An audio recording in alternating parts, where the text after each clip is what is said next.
Welcome into this Friday edition of Palmetto Sports Daily. I'm joined by Rick, Bronwyn, and Ella all across the great state of South Carolina. And now we finally get to talk about football that has actually been played rather than been talking about the anticipation of it for a while. While it was a preseason Hall of Fame game, the Panthers did kick off this preseason last night against the Cardinals. And usually in these preseason games, it's not that exciting because you get those second, third string, and sometimes it's a little bit of a lopsided score and there's not a lot of action. But last night brought a ton of action, and the Panthers took a 33-30 win over the Cardinals, and undrafted rookie Haynes King put on an absolute show. I think he showed people that maybe he should have been drafted. He showed that why he was the ACC Player of the Year last year coming out of Georgia Tech, and he won the game for the Panthers with seconds winding down. That 5-yard rush secured it. When he came in within that second quarter, he opened up with a 15-yard pass to get on the board, just jumping out to an absolute monstrous first game, going 21 of 34 in passes, 180 yards, 2 touchdowns, 39 rushing yards, and that walk-off win. The Panthers rushed the field after that one. I'm curious, guys, what do you think of the absolute clinic that he put on? That was an exciting game for a preseason game, and if that's any indication of what this rest of the season will look like, I'm excited. Rick, what are your thoughts about seeing this undrafted rookie for the first time yesterday? I mean, it was a good showing for him, and maybe that can help him stick around camp a little bit longer, maybe even get picked up. But again, he was putting up those numbers. How many folks on that opposing defense are going to make an NFL roster this year? So it was a good showing for the Panthers. But again, I don't put much stock in preseason games. A few years ago, before the Panthers came into existence and they were testing out the market, we had some NFL exhibition games here in Columbia. One year, it was Buffalo and the Chicago Bears. Buffalo came in winless. So we go to their hotel, and I'm talking to Jim Kelly, their quarterback. I say, hey, wouldn't it be nice to pick up a win before the start of the regular season? He says, nah, not really. It doesn't matter. And guess how the Bills finished up that year? Well, they played in the Super Bowl. So after that, I go, hey, wins and losses don't mean that much in the preseason. Ella? No, I completely agree with you, Rick. It was fun to watch, but it really didn't mean a whole lot in terms of what we're going to see from the Panthers at the end of August. But it was fun to watch, especially out of Haynes King. I mean, Jill, you said it. It was just a show that he put on there, and a show that I am quite familiar with. I mean, this reminded me of their game against Clemson last year that I was at, where they ran that fire drill field goal and won the game with no time left. This time, Haynes just used his legs and clearly had no care for his body, just like he did in college. That guy's like a bowling ball on the field. It's really fun to watch. I mean, I think this is definitely a great thing for him. Rick, you said it. It doesn't really mean a lot for the team as a whole, but for these individual players to get out there and showcase what they can do, it's great. You might not be playing any starters, but you're getting to show off a little bit. But Dave Canales clearly looked pretty happy with that performance. He had a big smile on his face. Bronwyn, what did you think about it? I think crown him the king, give him that crown. Haynes King, I think it was an incredible performance. And it makes me wonder, because as I was watching the game, watching some of the highlights, he seemed a more confident passer than even Kenny Pickett. He got up, I mean, it was quick, confident. He knew where the ball was going. Kenny Pickett a couple more times hesitated to his demise. And as we've said, he is that bowling ball. Haynes King even led with the head one time. Didn't do shoulder down, baby. He had head down, ran into one of the defenders. I think, could this be a quarterback 2 battle in Carolina? Could it be Haynes King versus Kenny Pickett for that backup spot? I don't know. I think it was a really good showing. I think when you're looking at, QB2, you really do want a guy who, God forbid, if Bryce Young goes down, you want somebody that can kind of take control of that offense, not hesitate, do what he's supposed to do. I feel like Haynes King was the better passer, was the better dominant control of the offense over Kenny Pickett. So I think it's going to be an interesting take as we head into the season. As you guys mentioned, no, this does not mean anything for Carolina as a whole. But I think in the QB2 battle, it could be an interesting thing to watch this season. Bronwyn, I appreciate your enthusiasm, but let's just pump the brakes just a little bit. We're talking about talking about a rookie in the National Football League, and if he has to step in for Bryce Young, let's just say early this season, the young man is just going to get barbecued by opposing defenses. Sure, he looked good last night, but when it comes to the regular season, it's going to be a different beast. So please, just slow pump the brakes. I have to get the people going, Rick. That's what we do here in Charleston. Kevin's not here to do it. I have to step in. Oh man, well I'll gladly pump the brakes for you. Okay, that's going to do it for the opening segment of Palmetto Sports Daily on this fantastic Friday. We'll take a quick time out and be right back.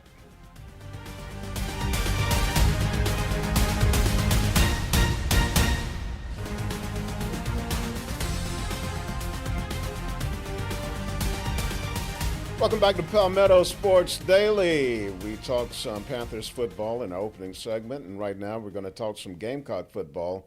USC kicked off their preseason practice this morning at the, first they started in the Jerry and Steve Spurrier indoor facility. There you go.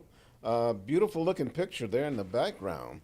And then they transitioned outdoors. There's head coach Shane Beamer working on those ball security drills.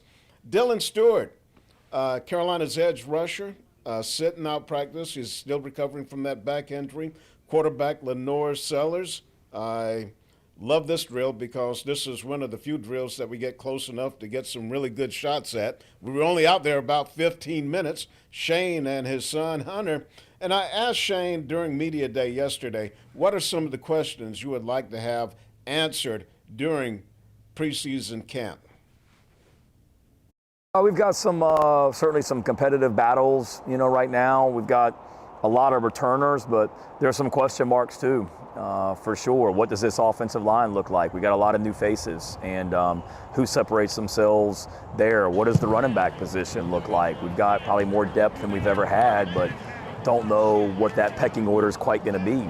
Same thing at the receiver position. So those would be the things offensively, and then, defensively, I think we've got some really talented guys at defensive back, but we're very thin. And if you say that Judge Collier and Vakari Swain are your two top returning cornerbacks, well, what does it look like after that? So that's what I'm eager to see. I mean, I think there's competitive battles I know there's competitive battles at every position, but those are some of the ones I'm really looking at. And that separation doesn't just happen during preseason camp, but Shane says they take in the entire offseason. What is the availability of guys for their sessions in the weight room? How many of those sessions have they missed? Have they been on time for? Just doing everything the right way in the classroom, in the weight room, all of their off-season conditioning, and then they can really take a big step here in camp. So it'll be interesting to see which players kind of maybe they'll be surprise guys and rise up the depth chart. Yeah, it kind of sounds like a very similar situation as to what I saw at Clemson yesterday, which we'll get to later in this show here. But Coach Sweeney literally said, I have no starters, and it kind of seems like Shane Beamer's in a little bit of a situation similar to that over in Columbia. I am really interested to see the offense in general, which is exactly what he spoke about in that soundbite. I know they brought in 14 new guys, especially on that offensive line. When you have your quarterback get sacked 43 times in one season like Lenore Sellers did last year, you're not going to win a lot of games, which is why they only won one conference game. So I'm interested to see that. I'm interested to see how these players will evolve and kind of have those starters get lined up there. And obviously they've got a new offensive coordinator over there as well. So a lot of changes for the Gamecocks in this offseason. So I'm just looking forward to seeing all the pieces come together like we do in these off seasons. She's my roommate. Yeah, that's exactly what camp is for. You want to see where all these pieces fall. You don't want to rush and make any decisions, being like, I think that this is the guy that I want, but you don't want to force anything. The good thing is that obviously you have your quarterback who is a returner, which I say this all the time, not common nowadays in college football. So that's great that they can build this offense around him, and they'll see what receivers work best and just kind of go down that line. And we'll see, obviously, as camp continues for the Gamecocks. Obviously, day one, no pads. It's kind of hard to get a full picture of what this will look like. Football is a very physical game, so we'll see once that element is added in how the Gamecocks are kind of starting to shape up. Bronwyn, what are your thoughts on how USC is kind of attacking this new offense? I think we've talked about this over and over again. I think it's going to continue to be a talking point in that we don't know. We don't know what USC is going to be like this season because they have so many new guys and because there are so many new things going on at USC. We know that they have to obviously improve. But my question to you all is, as they're especially on that offensive line, as they're bringing in these guys from the portal, how much different is SEC football compared to anything else? And does the experience in other conferences, does it translate very well on the field for an SEC team that's going to have a pretty tight SEC schedule? Yeah, when you talk about the difference in SEC football and other conferences, and I say this because I hear it so many times from other coaches and guys who are in the NFL now. The big thing about SEC defenses, the speed on the defensive line and the overall speed on defense, especially linebackers. And so if you have an offensive line that is not athletic enough to move and pick up these guys, your quarterback is just going to be in for a rough day. So, yeah, the depth and quality of defensive lines in the SEC, and that's why you have to have top-notch offensive linemen, and that'll play a big role in how effective this offense will be. But the guys seem to like Kendall Browse and his offense because they work quick and is a lot simpler than what they're used to. All right, that's going to wrap it up for this segment of PSD. Another timeout, and we'll see you on the other side.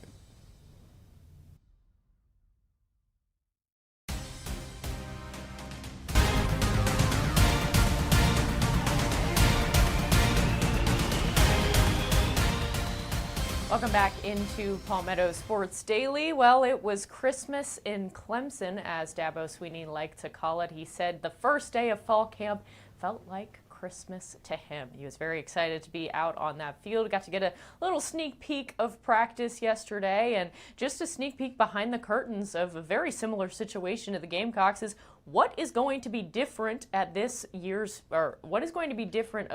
team versus last year's team to improve on their worst season that they've had in 15 years. Now, it seems like head coach Dabo Swinney is using competition to answer that question. Here's what he had to say. I don't have any starters. I'm just going to tell you, there ain't nobody starting. Somebody's going to run out there today because you got to go practice. But we're going to evaluate them every day. If you run out there first tomorrow, then that's because you earned it today, not because we just think you're supposed to be the best one. That's where we're at, and that's the type of competition that we have. Really, I think at every position, and we got a lot of competition. So I don't really have a depth chart. I don't really have any starters to give you. I really don't. Well, he may not have any starters, but it definitely seems like there is one guy who's taking the pole position at the quarterback position, and that's redshirt junior Christopher Vezina, and he's getting pushed in that second role by Tate Reynolds, the true freshman. He's an unbelievable athlete. He's a big guy, former baseball player, might be playing for Clemson baseball if he can make the team. I am going to ask Eric Bakich about that today, hopefully. But guys, just what are your thoughts on this perspective and this ideology of competition and I have no starters? And obviously, you guys have seen the videos of Tate Reynolds versus Christopher Vezina. Just general thoughts on the two duking it out for that role. Yeah, well, I like that philosophy of, hey, we have no starters, because that way he makes sure that, hey, his guys are not going to become complacent, especially if he sticks to it. And if a guy has a bad practice, and if he started in the past and then you go out the next day and some other guy is running with the ones, that's going to keep everyone in that mindset the entirety of camp. And as far as that quarterback situation, I like it. I like the freshman. I like what I've seen of him on video. And what he's done in the past, especially with running the football. So, Vizina may be in for a big battle here in August. Yeah, I love the quarterback battles. I wish there was a quarterback battle in every team I covered. It's one of my favorite things of fall camp and as we go into it. And once again, here's another thing where we don't know. But I do love that philosophy. I totally agree with you, Rick. I love the I have no starters. That lights a fire under guys. They're going to want to, in a nice way, fight each other to kind of get that pecking order established. And if he does keep it up, I think that's a great way. I've always thought if a guy goes out in a game, plays awful, even if he was a starter, I'm like, if you would just sit him on the bench for a play or two, put somebody else in, it might light a fire under him.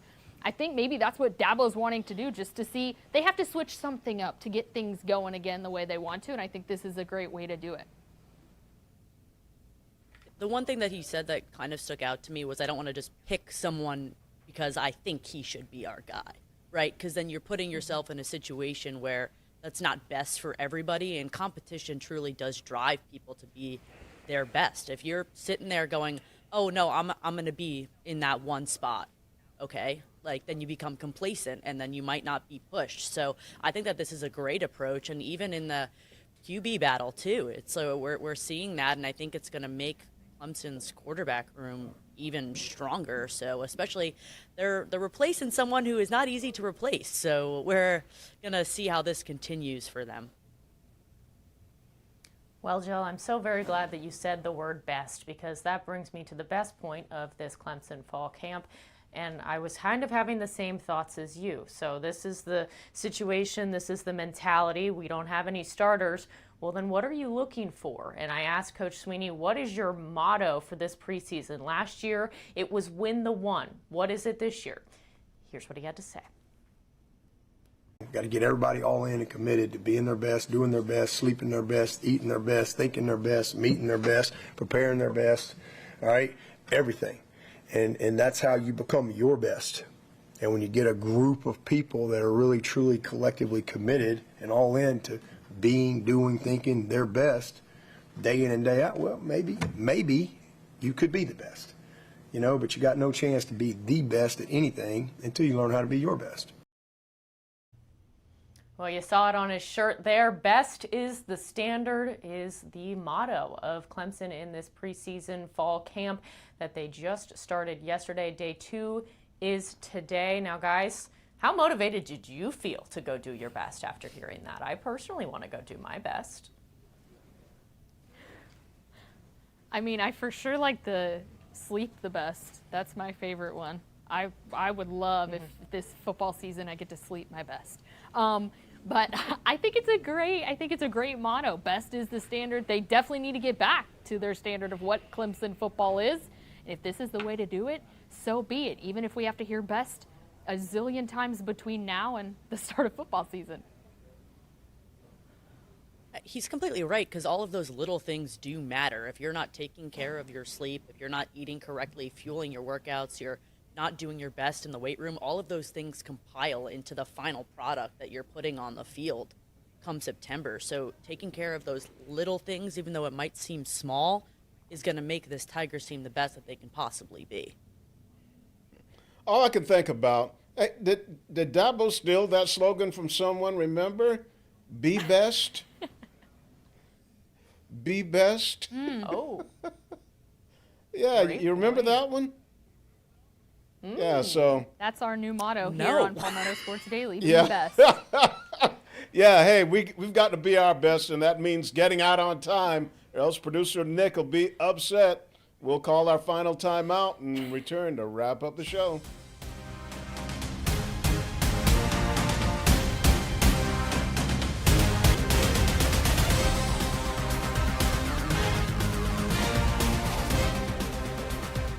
Welcome back into Palmetto Sports Daily. We've talked Gamecocks football, we've talked Clemson football, and in August we got to find a way to talk about both at the same time. Our Palmetto Sports anchor Caroline Soros sat down with Shane Beamer one-on-one yesterday and asked Shane about his thoughts of the Death Valley duel matchup and whose side he's going to take. Two of your rivals, one in your conference at LSU and then your Palmetto State rival in Clemson, are going at it against each other in their first game of the season. Do you have a favorite in that game? And maybe, how does that impact? What's the best outcome for you guys in that game? No, it's funny. I've had some friends this summer that are like, man, I just don't know who to cheer for. I don't like LSU. I don't like Clemson. That's going to be hard. So, one, it'll be a great game, two great programs, two great coaches.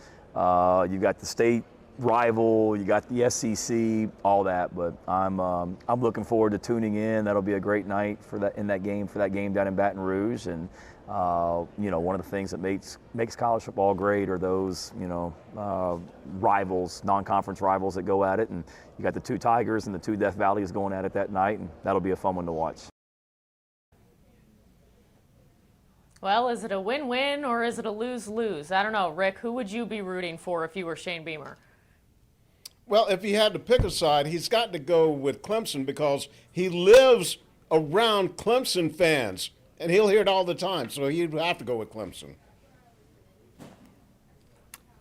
I mean, he didn't pick either one. I was expecting, come on, give us something. I feel like he had to go Clemson, right? I mean, you have to beat LSU as South Carolina, so why not pick Clemson? Yeah, I agree. It's got to be Clemson in that one, even though he did not give one or the other. But that's going to wrap it up here today for Palmetto Sports Daily as we head into football.